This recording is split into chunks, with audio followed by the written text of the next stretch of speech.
Shalom, wanita pilihan Allah, GKI Elim. Hari ini kita ada di bulan Desember ternyata. Kita akan bersama-sama melanjutkan pertumbuhan rohani kita untuk belajar firman Tuhan. Saya memberikan sebuah tema sederhana, yaitu hidup berkenan di hadapan Tuhan. Mari kita berdoa lebih dulu. Tuhan Yesus, kami bersyukur pada sore malam ini. Kau beri kesempatan kembali untuk sama-sama merenungkan firman Tuhan. Ajari kami untuk selalu hidup berkenan di hadapan-Mu, Bapa. Sebagai orang-orang yang Kau benarkan dengan darah Yesus, hidup kami semakin menyenangkan hati-Mu. Urapi kami semua, urapi fasilitas yang kami pakai, dan juga urapi hamba-Mu yang melayani firman Tuhan. Dalam nama Yesus kami bersyukur dan kami berdoa. Amin. Kita membaca dari Mazmur 37 ayat 23. Demikianlah firman Tuhan. Tuhan menetapkan langkah-langkah orang yang hidupnya berkenan kepadanya. Jadi Tuhan itu menetapkan, mengatur, berkenan kepada orang-orang yang hidupnya itu berkenan kepadanya. Mungkin kita bisa bertanya, berkenan itu kira-kira seperti apa? Kurang lebihnya berkenan itu yang pertama ya, sebagai orang percaya ini memiliki hubungan yang akrab dengan Tuhan kita Yesus Kristus sebagai juru selamat dan Tuhan kita. Kalau bahasa kerennya itu memiliki intimasi, memiliki kedekatan hubungan pribadi atau keluarga dengan Tuhan yang kita sembah. Seperti Daud itu sampai dia berkata 7 kali dalam sehari, aku hendak memuji-muji Tuhan karena hukum-hukumnya yang adil. Seperti Daniel itu orang sibuk, tapi dia juga supaya hidupnya semakin berkenan dan menyenangkan hati Tuhan. Dia tidak mau putus hubungannya dengan Tuhan. Satu hari dia berdoa 3 kali. Itu bicara tentang ciri-ciri orang-orang yang berkenan, yaitu memiliki hubungan yang dekat dengan Tuhan. Lalu bagaimana Pak Dono, wong Tuhan di surga? Ada firman-Nya, ada surat cintanya yang ditinggalkan kepada kita. Kalau dalam Mazmur 1 dikatakan, renungkanlah Taurat Tuhan atau firman Tuhan itu siang dan malam, maka perjalananmu dibuat berhasil dan beruntung. Ya, jadi ada hubungan yang mesra dengan Tuhan, dengan firman-Nya. Lalu kita doakan firman yang kita baca, kita dengar, ya, supaya selalu bicara kepada kita firman itu, dan kita minta Tuhan melimpahi kita kekuatan atau kasih karunia untuk menjadi pelaku-pelaku firman. Karena orang-orang yang mendengar dan melakukan firman itu diibaratkan seperti bangunan yang dibangun di atas batu yang kokoh. Namanya bangunan dibangun di atas batu yang kokoh. Pada saat datang ujian pencobaan, banjirkah atau apapun lah, rumah itu tetap tegak berdiri. Ciri yang kedua tentang orang-orang yang berkenan di hadapan Tuhan itu adalah orang-orang yang selama hidupnya itu selalu menyerahkan hidupnya atau berserah penuh. Tampak sekali kalau dia itu memiliki kehidupan yang berserah, ya, yang hanya mengandalkan Tuhan saja. Hanya Tuhan saja yang dipercayai, hanya Tuhan saja yang diperkenan untuk mengatur hidupnya. Termasuk dalam saat-saat kesulitan, saat ada tekanan-tekanan. Ibu-ibu misalnya sudah menghadapi badai hidup, di situ orang benar itu, ya pokoknya hanya Tuhan yang aku andalkan. Itu juga kita melihat itu, Daud juga ada kehidupan seperti itu. Apa saja dia itu selalu mengandalkan Tuhan, selalu bertanya kepada Tuhan. Dan dia tidak mengandalkan pengalaman-pengalaman, kemenangan-kemenangannya, tidak. Tapi apa saja dia selalu menyerahkan kepada Tuhan, selalu bertanya kepada Tuhan. Jadi tanpa melihat kekurangan daripada Raja Daud, ya. Tetapi 90% lah kita melihat kehidupan Daud itu adalah selalu berserah dan mengandalkan Tuhan. Apalagi dia menyadari siapa dia. Orang yang dari desa, orang yang sederhana, orang yang semula ditolak dalam keluarga, tapi diurapi untuk menjadi raja, dan akhirnya betul-betul menjadi raja. Tetap saja dia mengandalkan Tuhan. Ciri khas yang ketiga itu rendah hati. Ya, ini penting, ini rendah hati. Contoh juga Daud pada waktu dia jatuh dalam dosa, ditegur oleh Nabi Nathan, dia itu langsung mengakui kesalahannya. Terbuka untuk teguran-teguran dari luar, kritikan-kritikan, masukan-masukan.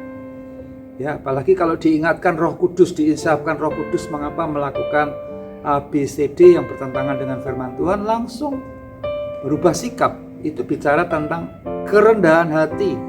3 sajalah saya mengambil contohnya orang yang berkenan itu tadi, intimasinya luar biasa, lalu dia berserah penuh kepada Tuhan, dan dia rendah hati.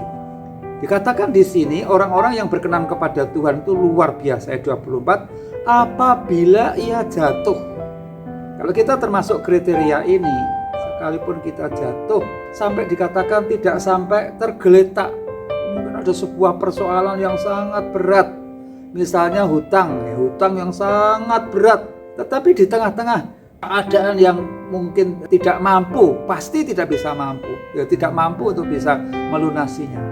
Tetapi terasa sekali waktu-waktu berjalan itu bisa diatasi, bahwa semuanya diatur Tuhan dengan luar biasa, dan kelihatan sekali bahwa Tuhan akan menolong untuk membantu caranya bagaimana bisa melunasi hutang-hutang itu. Contohnya seperti itu. Secara manusia sudah tergeletak, sekalipun tergeletak dikatakan Tuhan menopang tangannya. Orang benar ini, orang yang berkenan ini, tangannya dipegang oleh Tuhan, sehingga ya itu tidak mengenal usia. Bisa saja kita yang sudah sepuh-sepuh kesempatan ini mendengar firman Tuhan, posisi kita sudah berat, tapi aku kok isi tetap kuat, ya. Itu sebetulnya Tuhanlah yang sedang menopang tangan kita. Lalu pemazmur ini juga berkata, dahulu aku muda, sekarang telah menjadi tua.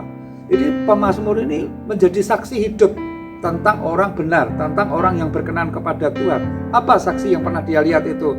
Tetapi tidak pernah kulihat orang benar atau orang berkenan itu ditinggalkan.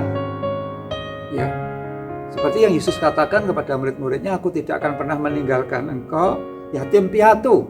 Ibrani 13:5 dikatakan, aku sekali-kali tidak akan pernah meninggalkan engkau, aku sekali-kali tidak akan pernah membiarkan engkau. Itu diberikan Tuhan kepada orang benar. Jadi di sini orang benar ini dikatakan, pemazmur menyaksikan bahwa tidak pernah ditinggalkan. Belalai itu kalau di keluarga ya sudah sepuh ya di rumah anak-anak, tetangga-tetangga juga care, membantu dan lain sebagainya.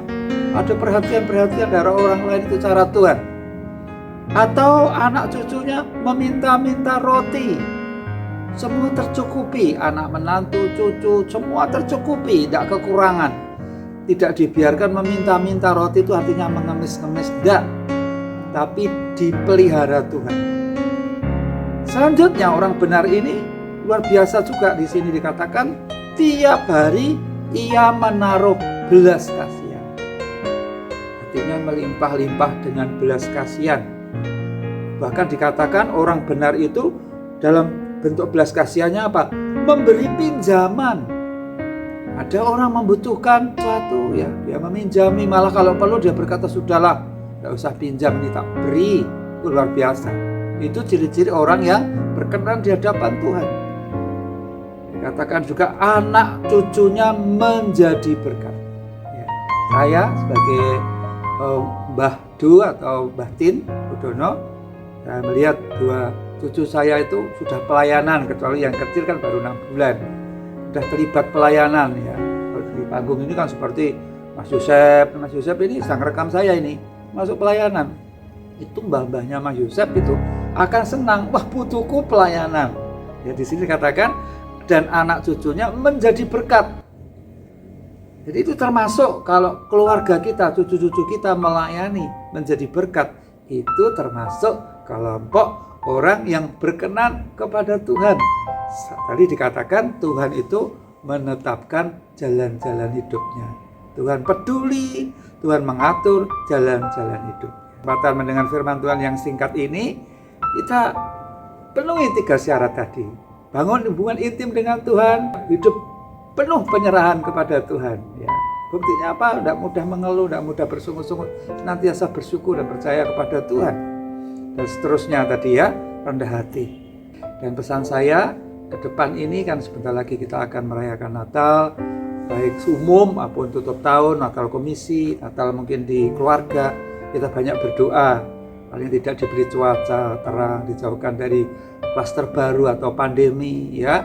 Kita doakan supaya yang di Elim khususnya di mana kita ibadah ini, doakan panitia supaya bisa mempersiapkan semuanya dengan baik sehingga kita bisa nyaman mengikuti perayaan Natal dan mengakhiri tutup tahun memasuki tahun 2022 dengan hati yang melimpah dengan syukur. Mari kita berdoa. Tuhan, berkati firman ini bahwa kami masuk lebih dalam pengalaman keintiman dengan Engkau, keberserahan diri kepada Engkau 100% Bapa, dan tetap menjadi orang-orang yang mau ditegur, mau menerima masukan-masukan untuk kebaikan kami, untuk kemuliaan bagi nama-Mu. Berkati Tuhan wanita pilihan Allah sore malam hari ini yang sedang dalam pergumulan apapun, Tuhan jaga, Tuhan pelihara.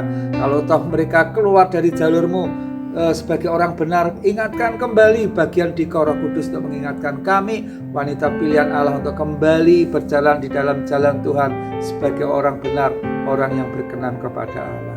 Meteraikan firman-Mu dalam hidup kami, nama-Mu dipermuliakan dan kami sudah berdoa. Haleluya. Amin. Shalom. Tuhan Yesus berkati.